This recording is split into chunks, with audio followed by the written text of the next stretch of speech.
Olá, boa noite. Dando continuidade aos comentários de Mateus ao Evangelho de Emmanuel, nós, nesta noite, vamos fazer os comentários sobre os itens 84, 85 e o 86, né? Para terminarmos Mateus 5, 37. O primeiro bloco é criação verbal. O item 84, né? Seja, porém, a vossa palavra sim, sim, não, não. O que excede isso é do mal. Mateus 5, 37. Toda frase no mundo da alma é semelhante a engenho de projeção, suscitando imagens na câmara oculta do pensamento.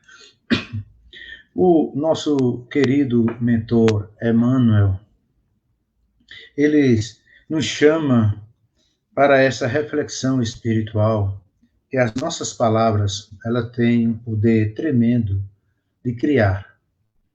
Vejam, por exemplo, no momento em que nós vivemos, em que, principalmente em nosso país, há uma certa pluralidade política, né? Existem muitas criativas de narrativas, e nisso entra muitas fake news, né, como chama as notícias falsas. E aí exatamente está a criação através das palavras, né? Essas palavras criam perfis falsos e assim por diante. Agora acontece que nessa criação verbal, o que é mais grave, é quando está associada àquelas pessoas que estamos mais próximas, as pessoas que nós amamos, esposa, filhos, parentes, amigos, enfim, todos os nossos ciclos de amizade. Né? Então, temos, assim, muitas frases, né? Como nos disse Emmanuel neste comentário, que existem frases e frases. Né? Por exemplo, tem frases que falamos que são duras como aço. Né? Às vezes, ferem muitas pessoas, principalmente as pessoas mais próximas. Né? Se tivéssemos muitas vezes a percepção do alcance das palavras duras, né? Também, às vezes, soltamos palavras que são violentas como fogo, fogo devorador. Como nesse momento estamos vendo todo aquele fogo no Pantanal do nosso país, na Califórnia, nos Estados Unidos e outros. Então, tem palavras que são semelhantes a esse fogo devorador, como nos diz o apóstolo Tiago. Há também palavras que são mordentes, né, que corta como lâminas, né? Então, muitas vezes, as palavras doem mais do que uma própria agressão física, né? Mas também tem as palavras que são suaves como uma brisa, que são reconfortantes como o sol, trazendo aquela energia para a sobrevivência. E também palavras, frases que são providenciais como bálsamos. Isso também nós vemos compartilhados nas redes sociais, falado por muitas pessoas, né? Frases maravilhosas que nos traz reconforto, nos traz alegria, esperança, motivação.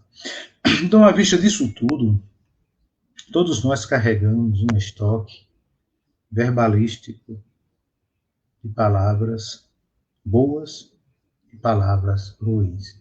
O que está em nós é exatamente procurarmos, mediante o auxílio da espiritualidade maior, dos nossos guias espirituais, é usarmos palavras temperadas, como diz Paulo, né?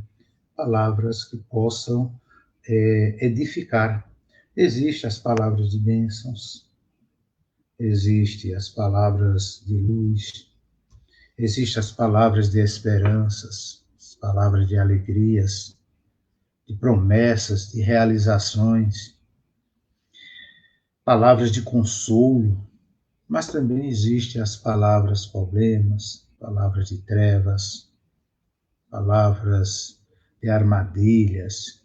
Então, nós precisamos, nessa criação verbal, em que nos apresenta Emmanuel, é ter um determinado controle daquilo que falamos para todas as pessoas, né? Porque as nossas frases, as nossas palavras podem ferir ou podem consolar. Deve-se da maneira como nós as apresentamos, né? Então é necessário buscarmos uma maior interação com o Mestre Jesus para sabermos conduzirmos bem através das palavras. Continuando o nosso querido mentor, né? Sabendo nós que o Criador, ao criar a criatura, criou nessa mesma criatura o poder de criar. É forçoso reconhecer que toda frase cria imagens, e toda imagem pode criar alguma coisa. Então, somente reforçando, né, que as frases, às vezes ditas no momento incerto, as notícias ruins transmitidas de momento também não apropriado, tudo isso pode trazer muitos ferimentos, como muitos casos que todos nós conhecemos através da vida. Né?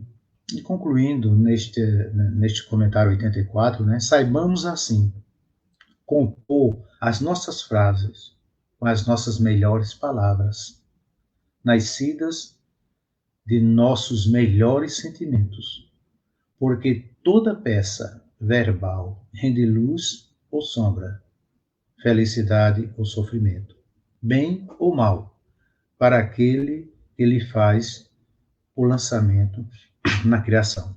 Portanto, nossas palavras são agentes criadores na criação. Precisamos urgentemente dominarmos um pouco essa questão quando se trata do falar, dominar a língua, como falamos no comentário de ontem, né? Quando o Tiago diz que se dominássemos a língua, seríamos perfeitos. Já agora aqui no comentário 85, Emmanuel também nos chama a outra questão da palavra, a nossa responsabilidade e a nossa disciplina, sob o título O Não e a Luta. E a primeira frase que ele usa nesse comentário é o seguinte: ama de acordo com as lições do Evangelho, mas não permitas que o teu amor se converta em grilhões, ou em grilhão, impedindo-te a marcha para a vida superior. Então, nessa questão, quando diz o não como luta, uma luta diária que também devemos travar.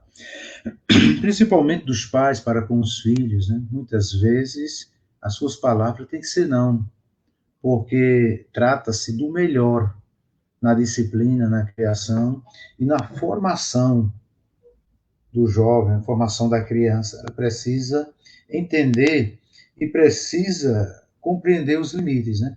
Quando Emmanuel nos diz nessa frase que nós aqui terminamos de ler, quando ele diz: ama de acordo com as lições do Evangelho, mas não permita que o teu amor se converta em grilhão. Nós temos muitas experiências e muitos casos, que todos vocês sabem, de pessoas que mergulharam em situações muito difíceis exatamente por não querer dar o não à pessoa que ama, né? Temos visto, através de reportagem, muitas mulheres que às vezes se apaixonam e amam pessoas que estão envolvidas com drogas, né? E para satisfazer o amado, terminam tentando entrar no presídio com drogas ou carregar droga, terminam sendo presas. E tantas têm assim, que são aquelas chamadas prisioneiras do amor, né? Não tinham bem aquela índole, mas para ferir. Isso também acontece muito com nós que somos pais em relação aos filhos, né? Muitas vezes nós queremos dar ao filho tudo aquilo que ele pede. Ele insiste, eles fazem a birra e acontece que nós não conseguimos dizer o não. Então, neste caso, as nossas palavras elas estão nos levando a sofrimentos posteriores, não só a nós, né, mas também dos nossos filhos, né? É como nos diz o Emmanuel nesse comentário 85, né? Quando ele diz, atende com alegria o que te pede favor. Contudo, não cedas à leviandade e à insensatez.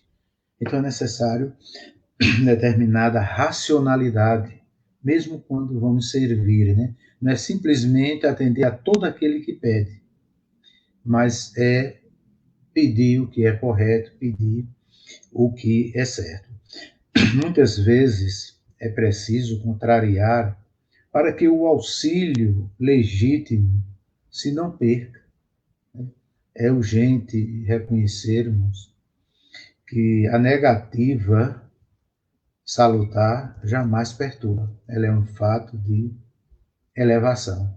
Então, o que dilacera muitas vezes é o tom, como se diz o não. Então, nós precisamos também aprender a falarmos o não, mas de uma maneira, era como dizia, né, ser duro, endurecer, porém, com carinho. É saber dizer o não, mas não também de maneiras grosseiras. Nem também dizer o sim de uma maneira bajuladora. Né? É manter o equilíbrio, e como nos diz nesse texto de Mateus, a palavra deve ser sim ou não.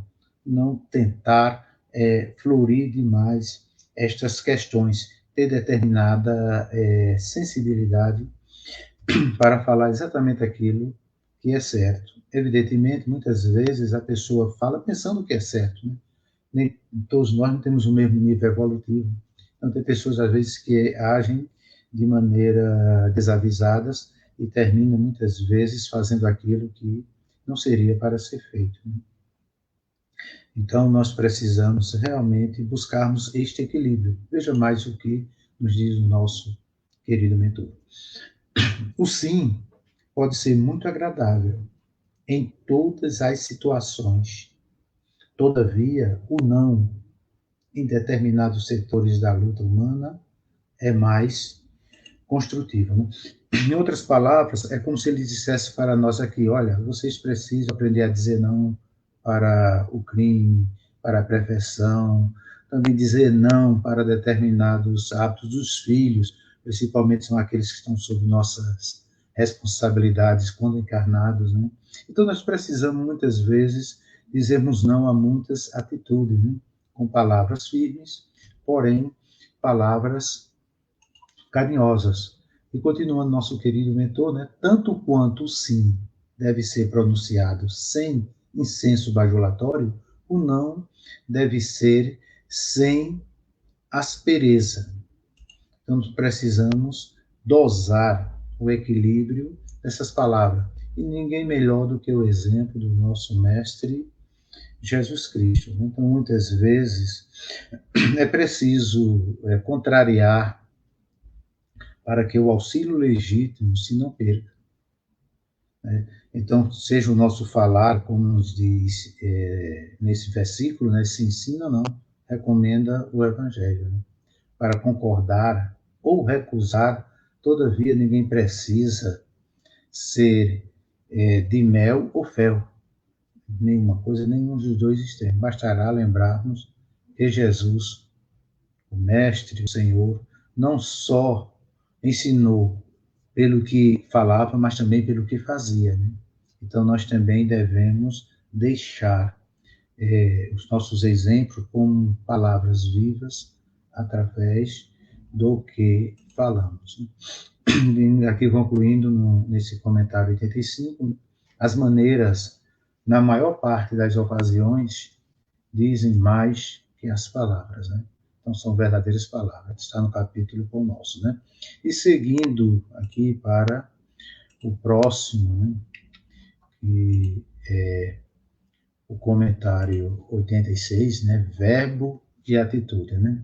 Então, agora nós terminaremos os comentários de Emmanuel ao capítulo 5 de Mateus e o versículo 37.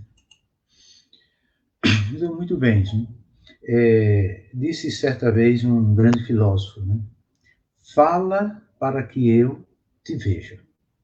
Porque muitas vezes nós vemos uma pessoa, estamos vendo físico, mas quando a pessoa fala é que nós começamos a ver quem realmente é aquela pessoa. Muita gente vai acrescentar ainda, né? Escreva para que eu te veja melhor. Né? Antes de falar, então, escrever, veja o que está lá escrito, que cada um expõe. E nós ainda ousaríamos dizer, age para que eu te conheça. Então nós temos muitos exemplos nas histórias de pessoas que discursavam determinados atos, mas agiam completamente. Então nesse capítulo, nesse comentário 86, quando Emmanuel fala verbo e atitude, então não é só a palavra, mas é também ter a atitude daquela palavra que se fala. Né? Isso. Por exemplo, Marat, que foi um grande ditador, ele falava com muita maestria, era um grande orador, arrebatava o ânimo de multidões, mas instigava a matança dos compatriotas que não lhe esposassem diretrizes. Né? E temos, através de toda a história, muito desses líderes, né? São ditadores que falam bonito, mas quem discordar está condenado à morte. Né? Um outro grande exemplo, né, que nós podemos nos lembrar na história, que as suas bonitas palavras até hoje são bonitas, são interessantes, são motivadoras, mas não refletir a atitude. O Marco Aurélio, né, imperador, chamado de magnânimo. E eu gosto de muitas frases do Marco Aurélio. Ele escrevia máximas, né, de significado imortal. No entanto, ao mesmo tempo, determinava o martírio dos cristãos indefesos, acreditando com isso homenagear a virtude. Né? Então vejo bem que contradições nós encontramos. Muitas vezes pessoas com discurso bonito, né? Com uma pregação bonita, vamos assim dizer, escritos muitos motivadores, mas ao mesmo tempo as suas atitudes não dizem, né? Como pede Marco Aurélio. Enquanto escrevia muitas coisas bonitas, ao mesmo tempo ordenava o martírio dos cristãos. Então, na realidade, tem muitos de nós que agimos dessa maneira, né? Agimos de uma maneira, aliás, falamos de uma maneira, mas agimos completamente de outra, né? Inclusive, essa frase, ela se tornou bem comum, muitas vezes, quando alguns, principalmente os pais, se dirigem aos filhos e diz, olha, faça o que eu digo, mas não faça o que eu faço. Então, eu estou lhe dizendo que é certo, eu não faço. Então, muitos, em muitos tempos, têm vivido dessa maneira. Né? Fala uma coisa, mas vive outra. Então, aqui é quando nos diz, Emmanuel, a questão do verbo e da atitude. Tanto quanto possível, escrevamos certo, sem a obsessão do dicionário. Na gramática, é a lei que preside a esfera das palavras. A instrução cerebral, porém, quando sem bases no sentimento, é semelhante à luz exterior. Há a luz na lâmpada disciplinada que auxilia e constrói, e a luz no fogo descontrolado que incendeia e consome. Né?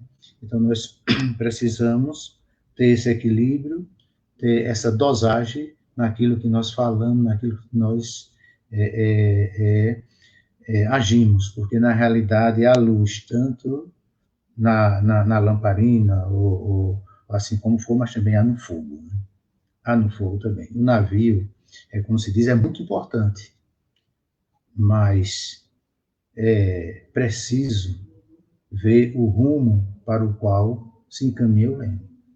Então, muitas vezes, os nossos empreendimentos em palavras, mesmo sendo muito importante, mas devemos termos consciência para onde se encaminha o leme. Então, se o verbo apresenta atitude e dirige bem, é por isso que Jesus nos advertiu, né? Seja o vosso falar sim, sim, não, não. E concluindo, né, identifica o mensageiro, encarnado ou desencarnado, pelas mensagens que te dê. Mas se é justo, lhe afiras a cultura. É imprescindível, anote a orientação que está dentro dela, na Seara dos Médios, capítulo Verbo e Atitude. Portanto, queridos amigos, veja nesses pequenos comentários de que maneira maravilhosa nos apresenta essas aplicações espirituais, nosso querido Emmanuel. Né? Eu sugiro que vocês procurem, né, esses escritos de Emmanuel, tanto no primeiro volume do Evangelho comentado por Emmanuel, como nos livros, né? Sempre aqui colocamos, cada um desses livros está a mensagem, e meditarmos mais nas palavras do Mestre Jesus, tendo uma interpretação maravilhosa de um grande mentor espiritual. Que a paz, que a bondade e que a misericórdia seja com todos. Muita paz.